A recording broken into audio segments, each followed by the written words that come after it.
I'm Captain Schuyler with Up Above Adventures, and today we have Ricky Valone. How you doing today, Schuyler? I'm doing well. How about you? I'm cold and need cold. some more jackets, and it's that time of year. We're about to get out of the shipyard and start wahoo fishing again. Yes, sir. Waiting on a few things to get completed, but we'll be moving out south and going wahoo fishing here pretty soon. Ooh, yeah. Where do we go for that? Just offshore? East. Yeah, we definitely go offshore, but we'll be heading east. Could be heading south. Really don't know yet. It depends on what's going on out there. I did get some reports. Some buddies went last week, and lots of shark issues going on right now, which is pretty much how it's going to be on top of the reefs. The trick is you want to be fishing off the reefs. Try to go to the barracudas and the sharks, but there's no fences in the sea. You know, they could be anywhere, right? Unfortunately. Yeah. Yep. That's how it rolls. Yeah. To the flower gardens, out to the rigs, kind of miss them. Miss the sharks. No, you just go east and figure it out from there. Sharks could be anywhere, but the idea when the wahoo are migrating, this time of year, you got to be the chasing bait in the shallow is what they're doing. So they're going to gather and try to gather in some warmer water. So that's where we're going to be in the east on those reefs. Or, they're chasing bait, they're feeding, they're spawning, and your numbers are just better. A lot of activity. Exactly. Oh, yeah. What's the best time of day to do that? To go offshore? It doesn't matter. If you find the wahoo this time of year, you're going to catch them. You just got to find them. You pull anything, whatever you're comfortable with, colors you're comfortable with. A lot of people have too many lines going out, in my opinion, and they overreact about it. You get 4 to 6 lines. Outriggers? You don't need to. I mean, you can if you want, but I mean, it's up to you. You really don't need to. The idea is to have fun, not be chaotic. You get 4 or 5 on the hookup, you might lose 2 or 3 that could be 70 pounders or more. So your ratios are much better not having too many lines as far as getting landed in. Yeah. Not having sharks flying through, messing up all your leaders. Having to reel in fast too. Yeah, that's what we got the boat for too. Yeah, we do. Clear the lines, bat down, make the circles, get them in, and gaff them, and get them in the box. Exactly. Get them hooked. Exactly. Yes, so during this time of the year, we're hunting down wahoo. Wahoo. And what else? What else is out there? This time of year, we're going to go after wahoo and tuna for sure. At the end of the day, you just kind of time it, see how you did with your numbers during the day. Go find a rig, head a little farther south for chunking at night. Try to find some yellowfin is the idea. Yeah. We won't be so far east. We'll be in a lot of Louisiana territory as far as some bigger tuna go, but yellowfin? This time of year, of course we'll catch some blacks. We want yellows. Oh yeah. A lot of people underrate blacks. They're still good to eat fresh. Just don't freeze them the first couple of days. You're fine. Get a good bleed out. But at the end of the day, we want wahoo and we want yellowfin. Definitely. And there's some studs out there. Don't get me wrong. I mean, don't be afraid to pull some plugs for them. Do some chunking. They will get a little particular on their on your leader size on fluorocarbon. Yeah. They might have to get creative and go to like a 60 pound from 100 or vice versa if they're getting real picky. See what works for them. Yeah, see what works for them. And they're smart. The farther east you go, the smarter they get. Yeah. Do they start getting gun shy because they're being pressured so much? Yeah, they can be. During the daytime going for them, they'll get more gun shy than they will be at night. We don't have a lot of near as many as I guess ships drifting and out in different anchorages like they do east. So we don't have as much pressure as they would, closer to Venice. But just we don't have the big girls. We don't have that mouth of Mississippi coming down and don't have that good spawn in that hillsides like they have over there. We don't have here, but we still got our floaters. We still got our night fishing here, and we can find them during the day. I like trolling for them. That's what I was going to ask you. Getting deeper and trolling for them way off the shelves, and it could definitely happen in the wintertime. It's just you got to be patient and go that route. But the idea is sun up wahoo fish. Yeah. Make sure the numbers go good. It's not a struggle, and then get that over with. Get some tuna at night. Get a good troll in, save some fuel, head south, and go tuna fishing. Yeah. So why do we have why?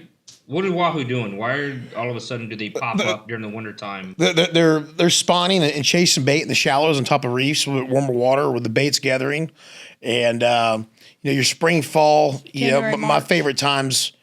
If you pull off a trip in February, it's mostly rough, so we're just sitting at the dock playing tic-tac-toe. But at the end of the day, if you can get out at the end of February, fish all of March, your numbers will be pretty good. Like I said, we had a buddy go out last week, and he had a real small window. They did do good They had a lot of shark issues, which is kind of expected. Not a whole lot of boats or pressures. The sharks be attracted to harmonics and what's going on top of that reef. But at the end of the day, it's all about having fun, catching your whoos, go for your tuna. Oh yeah, we can do some deep dropping here and there, but I'd rather just do the wahoo, the tuna, get it over with because your windows aren't real big, so you got fronts coming in. If you just focus and dedicate your time to those two species, something's good's going in the box. So an ideal day, so we get out on the water, we're off the dock, I don't know, 6:30, sun's coming up, we're 50 miles off from now. How fast would you go? Fast is like how fast is the boat going? Like trolling, if you're putting your trolling lines out. speed anywhere from 7.5 to 12 knots. Yeah. I've high speed trolled the past a handful of times. It doesn't excite me that much. Anywhere between that 7 and 12 knots, depending on what's going on with currents, waves, side seas. There's so many variables. A lot of times it sneaks up on you, gets rough, and you're having to pull big wahoo weights anywhere from 24 to 48 ounces. Keep them below the surface, and get them down deep and hold them in the current. And you never know until you get out there. Yep. I mean, you just don't know. And that's what's beautiful about offshore fishing. You never know what you're going to get into, and your variables change, and you got to have a good experienced team so everyone knows how to change what we got to do and rock and roll. Yep. Adapt quickly. It's all about adapting, game planning, and like I said, if you focus on the two species, you're going to have a good trip one way or other. Is the plan, obviously. We are fishing, we're not catching. Exactly. It's not guaranteed. Exactly. But it's still a fun time. Oh, it's always a good time. We got a good, wonderful, safe boat. We're coming out of the yard here the next 3 weeks, and we're looking forward to a good season, and we're starting off on wahoo fishing. Yes, sir. Yep. What are your depth? Where are you catching them at? Typically, where's wahoo? Well, I mean, they're going to be anywhere around tuna? structure, your reefs. I've had trips before where in the wintertime I found them around weather buoys and catch 20 one day at a weather buoy. Nice. At the end of the day, they're chasing bait. They're looking for a little bit warmer water, thermoclines, and they're spawning. You find a group, it's game on. That's what I was going to ask you. It's going to. You're still going to find a scattered out one here and there. Say we leave, 1,500 that afternoon to go to the rig to go tuna fishing. We're trolling with some open water. You're probably going to find one, that or big tuna. But, primarily knowing we're fishing out of Galveston, 90% of the time we're going to be east, just because the way the fishery is over there, the gardens, everybody knows about the gardens, east and west. You got Rico Bank, and you got different options over there. But at the end of the day, to save fuel and time and money, we got Gunnison also. So we can fish the gardens and be at Gunnison, do our thing there for tuna fishing, and then work back that way, leave at midnight, whatever, we get done tuna fishing, and get back north and be ready for the next wahoo, the wahoo trip the following morning. So it's all about just beating that weather and just having a good game plan. But focusing on those two fish, you can accomplish a lot in 48 hours. Yeah, for sure. For sure. And obviously, we know they're good to eat. Yeah, they're one of the best. Absolutely. White, flaky, nice meat. And that's the other thing about wahoo. I'm sure a lot of you guys and fishermen know how good wahoo are to eat. Your uno, which is, Hawaiian name for good to eat. And then you got the who, which is the same fish, which is actually the same species in the mackerel family. A lot of people don't realize that. We call them souped up kingfish with racing stripes. Ocean zebra. Yeah, ocean zebra, souped up kingfish, oceans with racing stripes, and they're just super good to eat. Really good. The biggest thing is, I don't really just give away all the meat, keep what I want, give to friends, family, customers. But they love that. Oh, yeah, I gotta love that. Yeah. It's free, and we did all the work, right? Exactly. But the biggest thing is vacuum sealing it. You get a good vacuum seal on it. You can still get some good ceviche out of it. I bought one of later those. in the months. Vacuum sealer? Oh. It's a game changer. Oh, yeah. Got out of the vacuum sealer. What do you recommend for bait when it comes to wahoo? What do we? We normally just troll. We're just trolling big tongue baits of any sort. Wahoo weights between 24 and 48 ounces with skirts on them. We're going to have cable leaders. You can still get away with some mono leaders. Most of the time, we're going to have cable leaders. You get the big girl coming through there, and they are a little teethy, so you got to be cautious. And like I said, it's just you don't want to troll too many baits. A lot of people freak out, think they got to have 9 and 10, 12 baits on. And the experience I've had, you lose fish that way, and you're attracting a lot of unnecessary fish. Keep it limited, 4 or 6 baits. do your thing, catch your fish, and you can keep lines out there too. You know, you got to remember these fish are spawning. They're grouped up. You got 5 baits out. We hook up 2. We get smart about it. We got the angler doing it right. The captain's doing the right thing. We can only keep those baits out and get those fish in and get right back out there, you know, and get after it. What's that bait fish we use? What's the what? What's that bait fish we use? What is that called? Blue runner. What do you mean a bait fish? It's ballyhoo? Yeah. What about ballyhoo? Is that what it's called? No. For what? What are you trying to do? That you use to target wahoo. You don't have to use ballyhoo. I mean, you can rig ballyhoo up. I mean, I've never seen a difference, to be honest with you. Like I said, if you find the fish, you're going to catch the fish. You know, it's real important on moonlight too. When you're fishing for wahoo, you got full moons and whatnot. It will be a later bite. Just be patient. There's nothing wrong with ballyhoo. I'm not saying not to do it. Everybody knows ballyhoo works. I've been successful with another species as well. But at the end of the end is have fun and don't think that you got to be changing up and changing this and doing this and having colors. You're out there, you're presenting it right, you're trolling the right speed, and you're seeing fish in that on your transducer, your machine. You're gonna find them on your chart. Just don't hang out too much on top of it because you will get barracuda all day long. Fast. So either way, you're still gonna find some barracuda. It just happens, but you gotta stay on those edges of it. You know, get where that current's at, little thermoclines and different currents upwelling off those reefs, and you're going to find them there. You really will. You really will. And as we know, I mean, a 50-pound wahoo is great. 90 pounds even better. Oh, yeah. They're all great. Everyone's just happy. You hook up to a wahoo. They're extremely pretty. They're extremely good to eat. Very vibrant. And exactly. And you can do anything with them. Ceviche, fry, grill. I mean, it doesn't matter. Grill them up, put in cast iron. They're good. Absolutely. You got to have the iron skillet going. And it's just a good time of year to get everything kicked off. And one of the best fish to eat. Absolutely. And before you know it, it's spring break. And then before you know it, we're snapper fishing. Yep. And it's good to get a trip in or two on wahoo and be ready for the summertime blues, you know? Yep. Catch everything. Absolutely. Yeah. What about yourself, Schuyler? You fished for wahoo before? I have fished for wahoo. Yes, sir. Good deal. We were on our got her hooked. You were on got her hooked? Yes, sir. Good for you. Oh, yeah. Good for you. That boat right there? Well, that boat one right there. There Yes, sir. Yeah. That was a great time. That was a great time. We had 5 lines out, I think.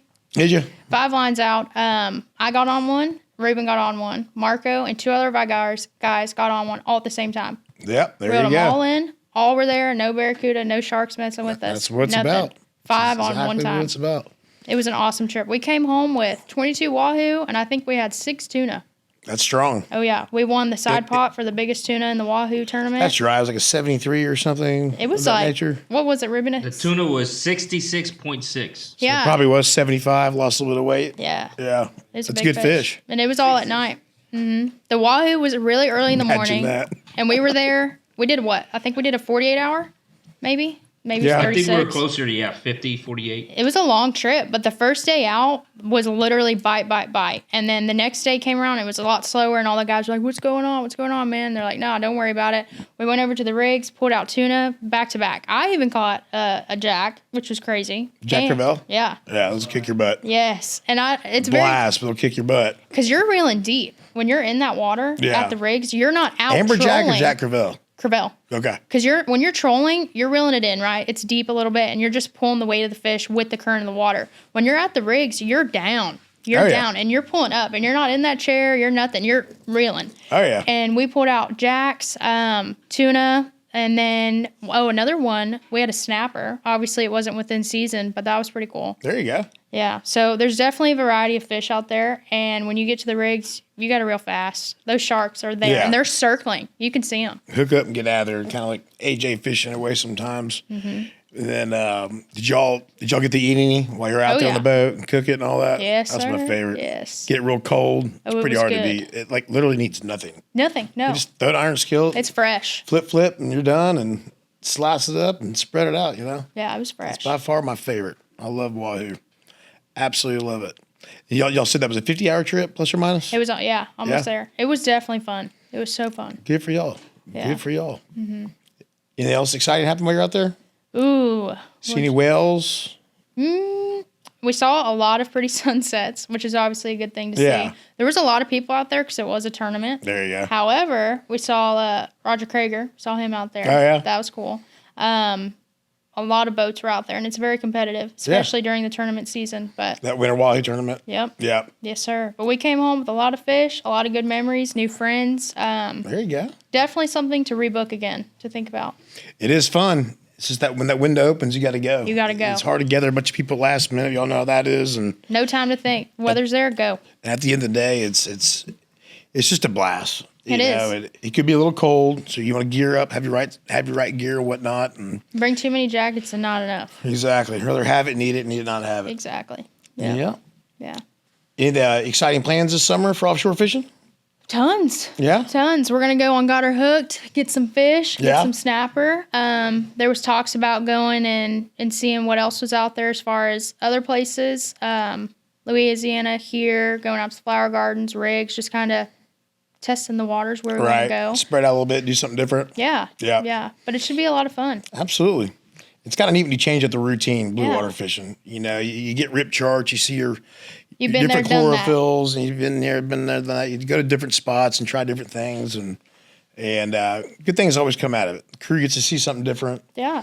learn a little something different, fish a little something different. And That's the biggest thing is learning Yeah. about it, being educated on what you're doing, even if you're getting into it and you're brand new. you'll never learn enough. Exactly. You bring a buddy on the boat, he might know something you never saw, and vice versa. And what's every super- trip we learn something. If it's Exactly. learning about fishing, learn something new about the boat.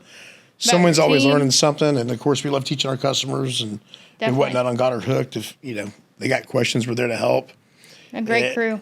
My favorite thing is after that May turns on, June, July, August, the bill fishing's here. Ooh. Get our troll on that, and That's then- gonna be a fun and then time. You never know. You never know. Mm-hmm. So we had a few good trips last summer. Landed one day. We went I think we went 1 for 3 in that trip, which is a pretty good billfish Oh, numbers for trolling. We weren't live baiting. We were pulling skirts, but it was a good time. Yeah, Good definitely. time. Definitely. Real good time. So looking forward to summertime. Yes, sir. We'll be Yes, there sir. before you know it. Offshore's fun. Very Yep. fun. Yep. Awesome. Do you ever do any semi-offshore, beachfront offshore? Like surf fishing? Yeah, surf on the boat. There's been a few times. There's been a First few. couple nearby close rigs. Yeah. Yeah. Yeah. There's a couple. There was 3 that we hit. I Yeah. think on the way back, and that was pretty good. Is it Shark City or what? Yes. Yeah. Yes. They Yeah. were circling, and the water out there is clear, Oh, so yeah. you could see Mhm, it. And clear. at night, there's lights under the boat, so kind of like the green lights back home, like by the bulkheads, like that. But it's on the boat, so you Yeah. can see everything. And there's tons of sharks. All the crustaceans and sharks Yes. and squid, flying fish, all the stuff coming up. It's very cool to see that. Absolutely. Yeah. Absolutely. Yeah, we're looking forward to it. Not only we got the 55 Viking, but we got the 28 Robalo, Yep. and then we got the 25 Haney, and we're doing some inside 9 mile Yeah, we're trips this versatile. summer. Look for Versatile. some mackerel and get some of those blue water days. Get lucky, Yeah. maybe catch some kingfish in close. Yes, But obviously sir. the shark season will be here before you know it, and then your jetty fishing, your red fishing, black drum and whatnot. It's just cold right now, and a little slow. I don't feel like being out there in this cold. No. Exactly. We're getting snow This is tomorrow. actually pretty comfortable in here. Yeah, it I is. don't mind this Yeah. one bit. Yeah, we got as the weather gets worse closer to the coast. So obviously the snow's going to be thicker. I think they're calling 5 to 8 inches Yeah. between Galveston and Clear Lake area right now. Tomorrow morning. Yeah, I need to go home and build a sled and pull a Clark Yeah. Griswold. Yeah. Exactly. So looking forward to it. Looking forward Yeah. to it. Well, thank you. Thank yeah, you, Ricky. Yeah, enjoy I appreciate it. Absolutely. Yeah. Really enjoyed this. Yes, sir. Yep. We'll talk to you later. Yep.